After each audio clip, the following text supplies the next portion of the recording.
Welcome to the Thin Blue Line Outdoors. My name is Cody Johnson, and I'll be your host. I'm one happy hunter right now, man. Alright, guys. Here she is. Here at the Thin Blue Line Outdoors, we have 3 goals. Show you a good time, I just shot him. teach you something, planting some clover down, and lead by example. It's looking good. Great though. Congratulations. Thank you, sir. If I can accomplish one of those 3, that's a win in my book. Thanks for listening. Be safe out there.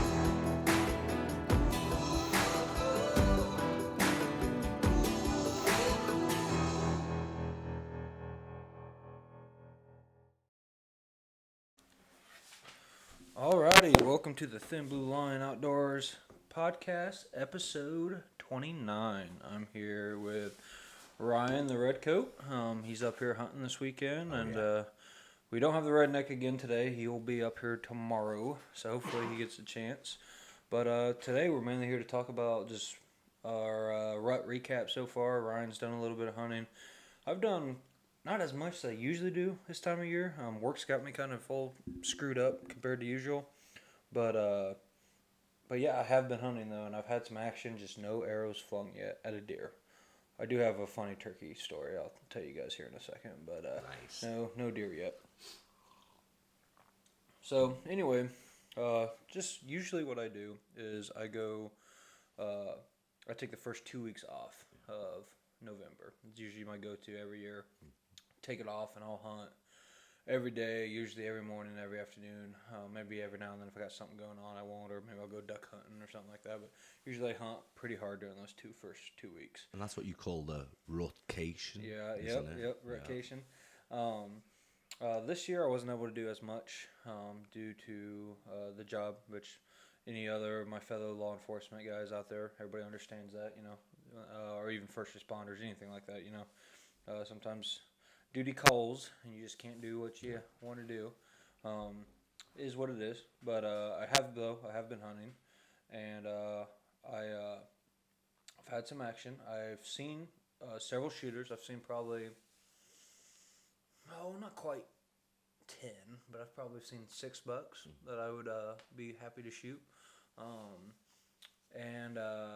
Yeah, none within bow range yet. Almost everyone within shotgun range. So that might be good for shotgun season coming up very soon. Coming soon. But nothing within bow range. I do take that back.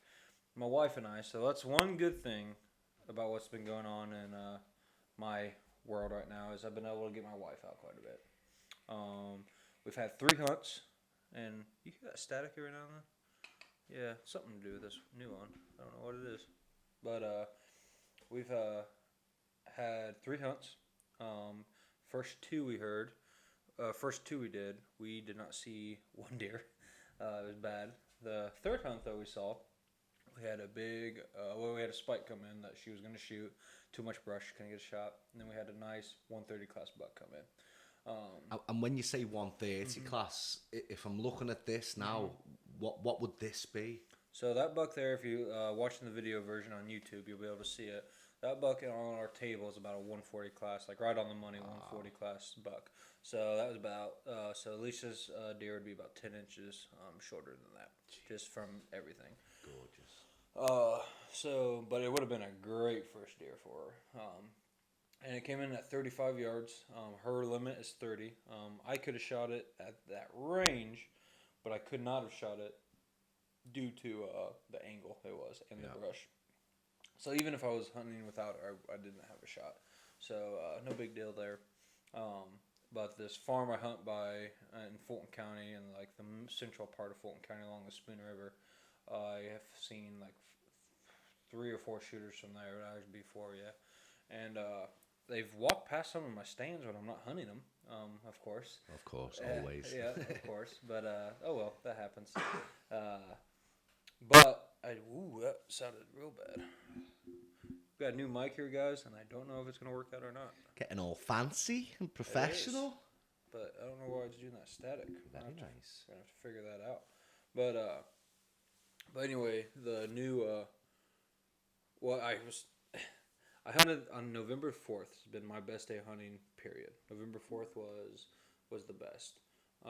On November 4th, I saw 3 shooters, 2 probably 130 class, probably 3.5-year-olds. So they're not the oldest deer, but I would have shot them if they gave me an opportunity. Just none of them came within range. Closest one I had was probably 100 yards that morning. It was a good buck, solid buck. I got some good video. That'll be on the video on YouTube later on. But then I saw about a 150 class buck or bigger. So I have a mental block. I don't know why, but when a deer gets over 150, I have a hard time judging it. They get so big. I'm like, is it 150 or is it 180? I don't know. I just have an issue with it. So take that buck that's on the table and add 10 inches to it overall, and that's about what you have. And then, so when you measure, so if I can just take this real quick, because I'm still learning this myself. So when you're measuring a buck like this, you're starting from the very base of the antler, and then you're taking the inch of this, and then you're taking the inch of that. Yes, so you take every point, and you have different G1s, D2, G3s, obviously the brow tines. You take overall mass of the antlers as well. I'm not a scorer. I've never actually officially took the class or anything like that. So you can go to either Booney Crockett and look it up, and you can see who's certified scorer, and you can also see where to take it or actually become a certified scorer, and they'll teach you how to do it. Oh, wow. Pope and Young will also have you do it too. So the difference between Booney Crockett and Pope and Young, both of them are help measure class of animals. Booney Crockett's kind of everything, rifle, weapon, whatever, doesn't matter, and all get big game species. Pope and Young focuses on just archery harvests, but their scoring systems are, I think, identical. I'm pretty sure identical. If they're not identical, they're pretty close. But yeah, that's kind of that, and you can look that more up. Like I said, I'm not an expert on that. Just type in either Booney Crockett and you can do Booney Crockett scoring, or you type in Pope and Young scoring, and they'll bring it up and show you what their qualifications are and stuff like that. Okay. So I just take it to my uncle, who is a great taxidermist, if anybody's in Fulton County, Illinois. He does my scoring for me. Usually he just can do it on the fly and get a couple inches of it, but he can actually break it down and score them too if he wants to. But yeah, anyway, I was hunting out of my tree saddle, which I use a tethered Phantom is my saddle. I hunted a spot, and I made a critical error on this hunt. That's when I saw the 150 class buck. So my critical error was that we had a south wind. So the first error I've made is every rut vacation I've taken the last 3 years, we always get a couple days of a south wind. So you would think, with my experience, and I would just take the time and actually set up stands for a south wind on all my farms. And I don't. Every year I don't do it. So I need to do that. So that was mistake number uno. Mistake number dos was I was assuming this ridge system on this farm I hunt, I know does like to bed up on this ridge. So in theory, I thought these bucks are going to walk the field edge. The wind's coming down the ridge for the south wind, and they're scent checking those ridges. Yeah. And I was correct on that. That is what they were doing. I don't know why it keeps doing that. But so that is what they were doing, 100%. But the buck actually, instead of walking the field edge, which I could shoot, it was 30 yards across the field. He stayed up halfway up that ridge. Oh.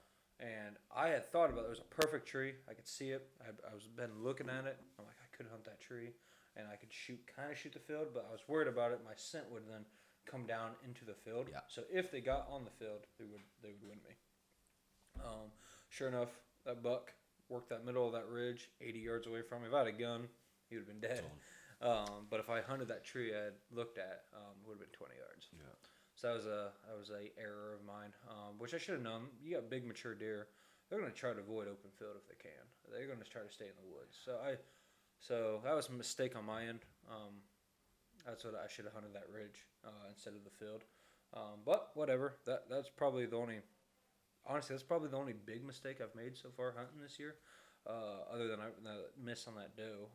I cannot get within range of mature deer this year. I've passed on small bucks almost every time I hunt. Not quite, but pretty close. And even does. I did pass up on a doe the other day. She moved in super quick, so it would have been a hard shot to begin with. But the doe, when she came through, she was 10 yards, and she kept looking behind her. Like, oh, here he comes, here he comes. So I've noticed that about you. You are a very good picky hunter.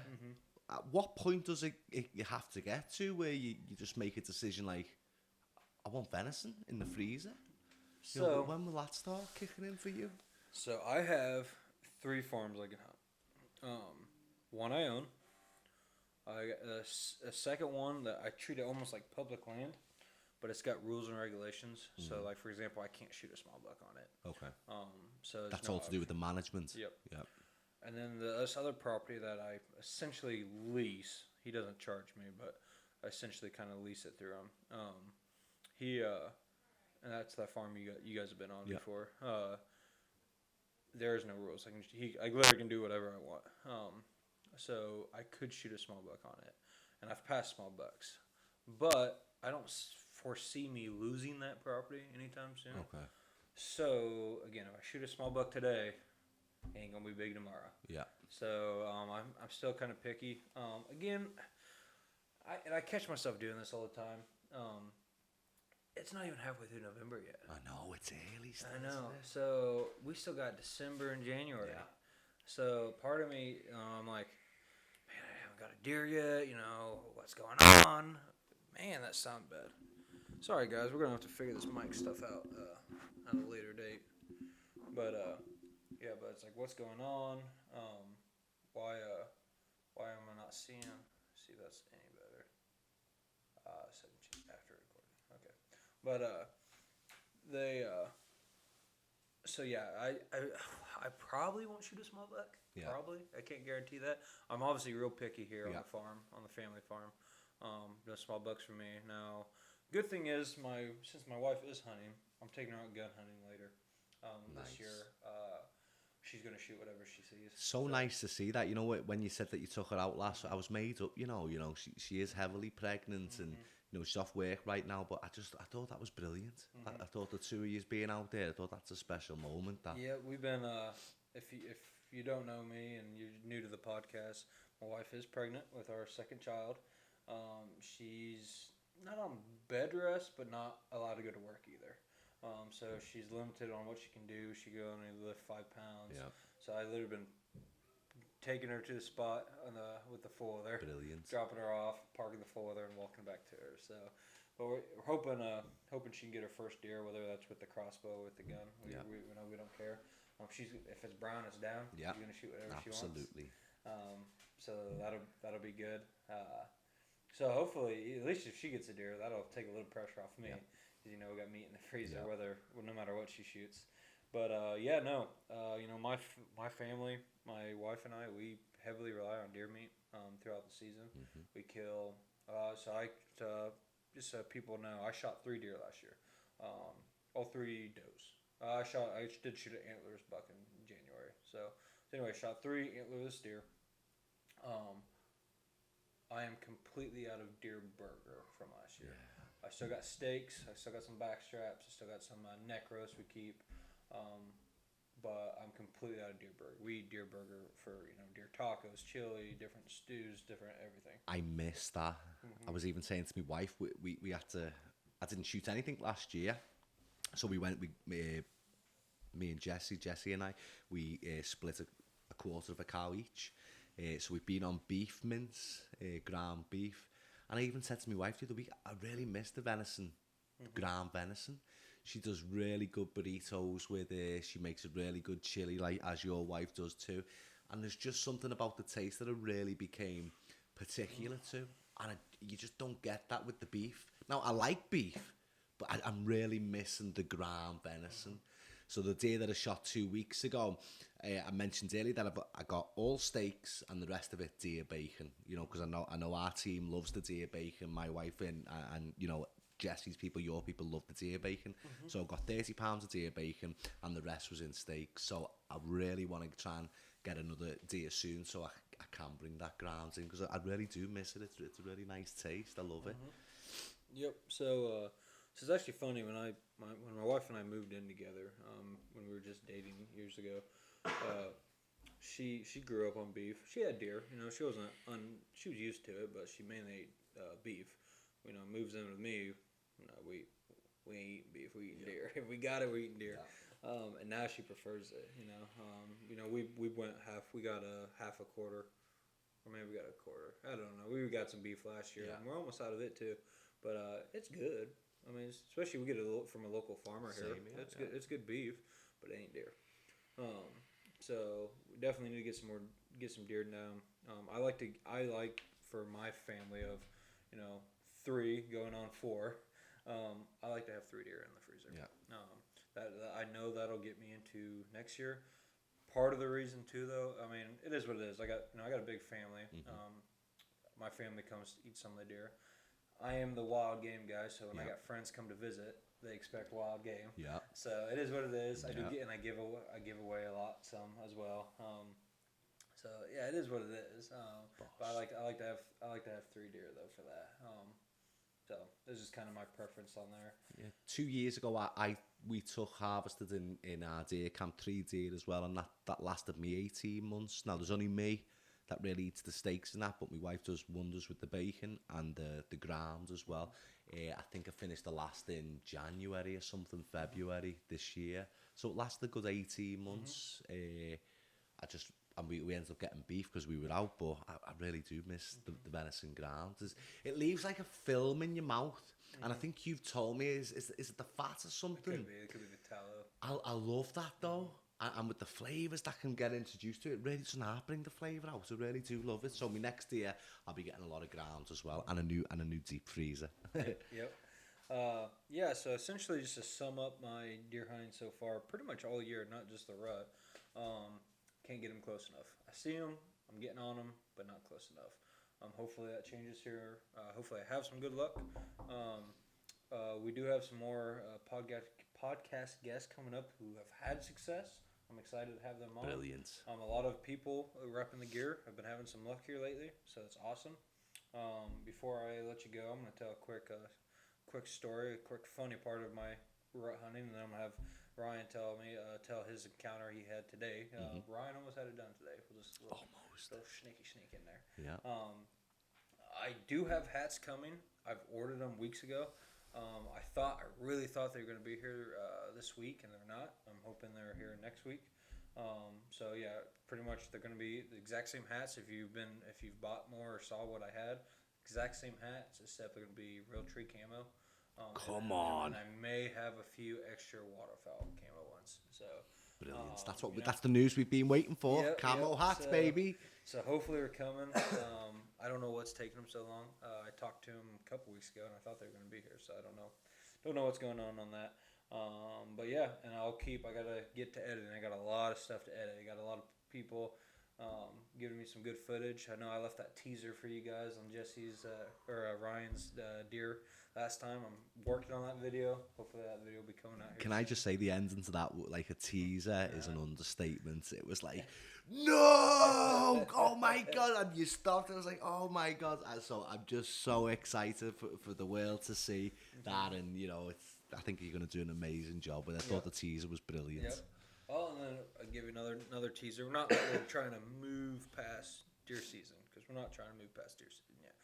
But you're going to have a special Texas hunt coming from myself, Ryan, Jesse, and a couple other guys. So we've been saying it for years now that Ryan, Jesse, and I were going to do some kind of out-of-state hunt Big hog hunt. And we finally put it together. It got finalized. So we're going to go kill us some hogs. So that's the plan. We're super excited about it. Can't wait to go out there.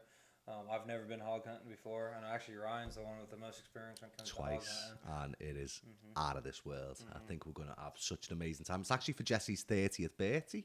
I can't even think of a better 30th birthday gift than being with the lads in Texas on a hog hunt. I think we're going to absolutely smash it. I can't wait. Pumped. We're going to bring a lot of coolers. Yeah. A lot of coolers.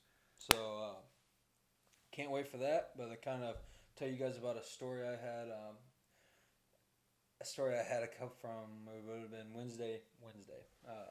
So anyway, go out there hunting, and I'm having a pretty good hunt. I've seen a whole bunch of does. It's a rut. I've seen 3 or 4 does that are actually bedding down about 80 to 90 yards in front of me. So I'm like, okay, I'm perfect. Like, if a buck goes downwind of those does, they're gonna be right. Gonna give me a shot. I'm like, it's gonna be perfect. I'm in a perfect spot. Anyway, those does eventually move off, and I hear stuff coming up this ridge, and I can't see it, but I can hear it. So I'm starting like grabbing my bow and stuff. Like, what's coming? Whole flock of turkeys, like 15 turkeys. I'm like, oh man, they're gonna give me like a 20-yard shot, and I'm like, we're gonna have some turkey meat tonight. So anyway, I shoot. So I had an arrow stripped a fletching off, and I haven't refletched it. So I only have 3 arrows in my quiver. This comes into play. So anyway, as I see these turkeys coming, I switch out from my fixed blade head, and I keep 1 expandable in my quiver. Just in case I shoot it's a rage tri-pan I keep in my quiver. I had really good luck with rages until 1 year. I had a really bad year with the tri-pans. So that's when I switched to fixed blade, but I still like those tri-pans for a turkey. Number 1, because it's a bigger cutting diameter, and their vitals are smaller. So I'm hoping I'll What is get it, in 2 there. inches? Yeah, and I'm not worried about breaking through bones on a turkey, obviously. No, That tri-pan will do it if I need to. So anyway, I had plenty of time to switch out my fixed blade, put the tri-pan on. So I get it all situated and stuff. These turkeys ended up kind of bypassing me, but going into the field and working their way. And I see I'm going to have this window, like a little bigger than a basketball. And this hen's going to give me like a 30-yard shot. And I got a turkey tag, so I'm like, here we go. Yeah. Anyway, that turkey comes, and I can tell you, I was calm. I wasn't nervous at all. I'm just thinking, man, I'm going to have some Thanksgiving turkey. Pull back, settled. I'm like, yep, you're dead. Pull. There was one little bitty twig that I didn't see. Hit the twig, boom, shoots right next by his feet. And here's the crazy part. Didn't scare him. No. The whole flock comes running to the arrow, starts pecking at my arrow. You're joking. And those whole thing's on film. This will be on the later on episode. Whole thing's popping. They're picking at my arrow. It was the craziest thing. So I'm like, I grab another arrow. Yeah. Here we go. Put it again, 30 yards. Again, put it on there. These turkeys are on high alert, and this is the third time I've ever shot at a turkey. Third, I should, like, not time, but like occasion. With the bow. With the bow. Yeah. Anyway, I don't think my arrow was even halfway to these turkeys, and they were already jumping back just from the sound of my bow. I don't know if they caught my movement. I don't know if they heard the bow, because I feel like my bow is fairly quiet. I don't know what happened. But anyway, they jumped back. I hit right where I was aiming. It was in the dirt at that point in time. So now they're like 35 yards. I grab my last arrow. Oh my god. And again, aim high. I don't think my arrow is even a quarter of the way to them, and they were already jumping back again. Hit right where I was aiming. Tell you, they're not as dumb as people think. No. Them turkeys are one of the hardest games to hunt, I So think. That's why I love it so much. Are you kidding? I'm out of arrows at this Yeah. point in time. I'm out of arrows. So I'm like, are you absolutely kidding me? So I walk out in the field and I've pick my been arrows. there as well. So I walk out into the field to grab my arrows. And luckily, they're sticking out. The turkeys are still in the field watching me. They're about 60 yards away from me as I'm picking up these arrows, just looking at me. And I'm waving my arrows at them like, God damn it. Oh my god, they're taking a piss out of you. Oh, man. And they end up, I pick my arrows up, clean all the dirt out of them and stuff when I get back to the stand. And I end up having a real productive morning. The turkeys actually came back through the woods. I got within like 80 to 100 yards from me. Never gave me another shot. I ended up having a small buck come through, a doe that I passed because I knew a buck was behind her, just small, and then another doe come through. So I ended up having a real productive hunt. Honestly, that would have been the 10th. Yesterday, yeah, it would have been yesterday. If I didn't have to work last night, I would have hunted all day. They really, at least for me, the deer were really moving yesterday on the 10th. Here's a quick question for you. I applied for a fall turkey, Illinois turkey, shotgun tag. Yep. I didn't have the opportunity to get to the county that it was for. Am I still able to use that bow? No, shotgun only. It's over. Okay. Correct. Shotgun's over. It's over. Okay. But you can still Over the go counter? get a $7 turkey tag. Yes, sir. Is what it is. Yeah. I'm assuming the county you're talking about, because I know where you hunt. Yeah. I'm assuming it's just like the same county I'm in.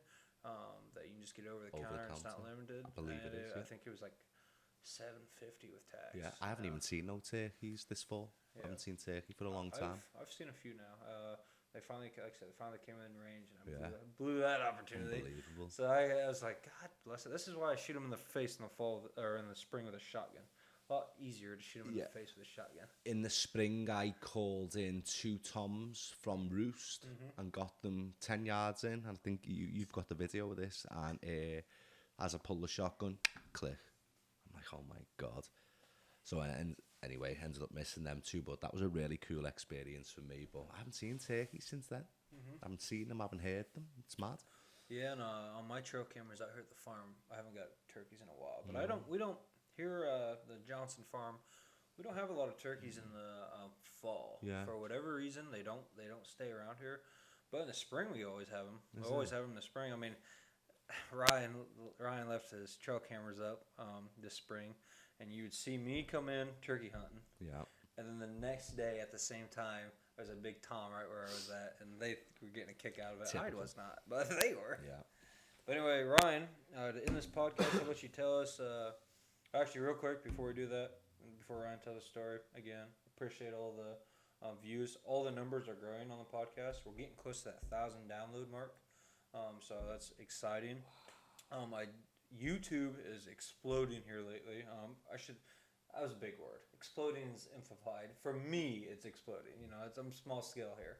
For me, it's really getting bigger. I just had a podcast. I just had a 16-second YouTube short go 15,000 views on YouTube. Wow, it went from my biggest video being 500 views to 15,000. That's amazing. So yes, That's I was super excited about that. Well Again, done. I know small scale. Some people might look at that and laugh at it. Whatever. Hey, you got to start somewhere. TBLO mates all the way. We're again, it's fun. I'm enjoying it. I'm gonna keep doing it. Keep growing the brand. Keep getting more and more people out there. I'm hunting with more and more different Leos and first responders. My goal is to get more and more out there, and just this is a good way to, relax and get away from our job for a while and just have a good time with friends and family. I've heard you use that twice today. You've used the word Leos. What is that to a non Law enforcement officer? Okay, there you go. I thought Leo Lion, Leo, brilliant. law enforcement. Okay, cool. I've heard you twice today, so I thought I'd ask. Law enforcement, that's cool. So again, getting more and more out there. We have some different ideas coming out later on this year, or probably next year actually. But it's been fun. It's getting exciting. Again, if you haven't killed a deer yet, like me, again, we're not even halfway through November yet, guys. Shotgun season's coming up. We still got December and January, and we got a lot of hunting left. So just take your time, and we'll get out there, and we'll still have some success. Ryan, take it away with your encounter today. So I got out there this afternoon. I did skip the morning. It was range forecasted for this morning, so I did skip this morning and got out in the stands at 12:30 p.m. Every hour, on the hour, starting at 12:30, I did a combination of rattles and grunts. Started off very low key, and then every hour I gradually built it up, and around the 3:30 mark, I did some really aggressive, and I got all this on video, and I'm explaining that every hour I'm going to get more aggressive. This is going to be an aggressive sound and call. So I did an aggressive call for about 1:45, 2 minutes, and within 5-10 minutes, 40 yards in front of me, I had a nice solid 8-point buck in front of me. I was surprised. I was calm. I knew I've only got one tag left. I've got me buck tag. I really, really would like to get that job done. I would have loved to have got the job done today. I was calm. It came out at 40 yards. I had it in my scope. Now, when you see the video footage, because I've got it all on video, it came out skittish. So I don't know whether the rattling or the grunts made it a little bit skittish. It did come out, it stopped. Man, this looked me dead in the eye. And it took one more step and again looked me dead in the eye. So I've got the deer in the scope, and my left hand is slowly coming up. I didn't want to take the shot without the range. I've made these mistakes before. We talked about this on the last podcast I was in. I don't want to make them mistakes again. It was in the scope. My brain was saying 30 yards. And when the deer finally effed off, I ranged it, and it was at 40 yards. So I thought, okay, I made a really good decision.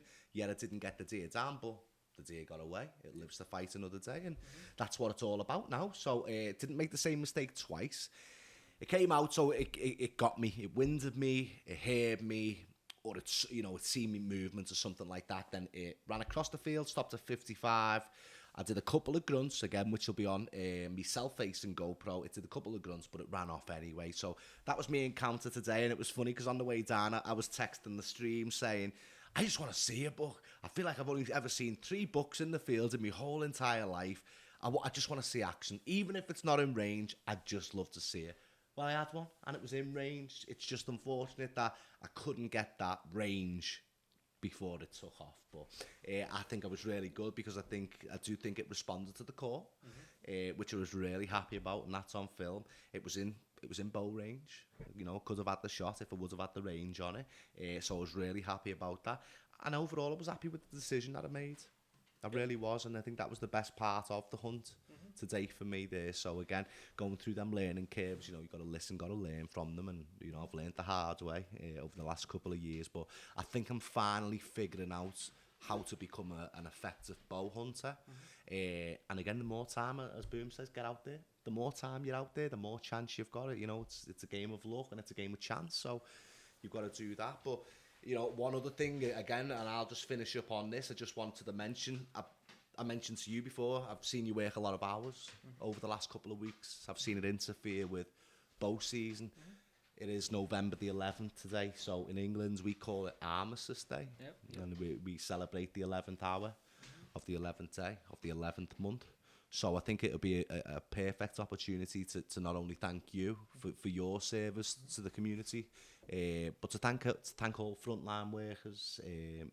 I respect you all so much, from emergency responders, the police, the fire, the ambulance, and everyone that serves in the military. I couldn't think of a better day to say a big thank you from everyone at the Thin Blue Line Outdoors, on this momentous day. So I've seen it take away time from family. I've seen it take away time from your hunting, but you're so adaptable, and you the way you put that job first and your duties first. I really take my hat off to you.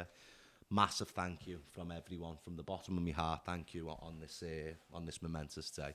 Well, as always, I can't beat that, as Ryan always does a good job. So again, appreciate everybody.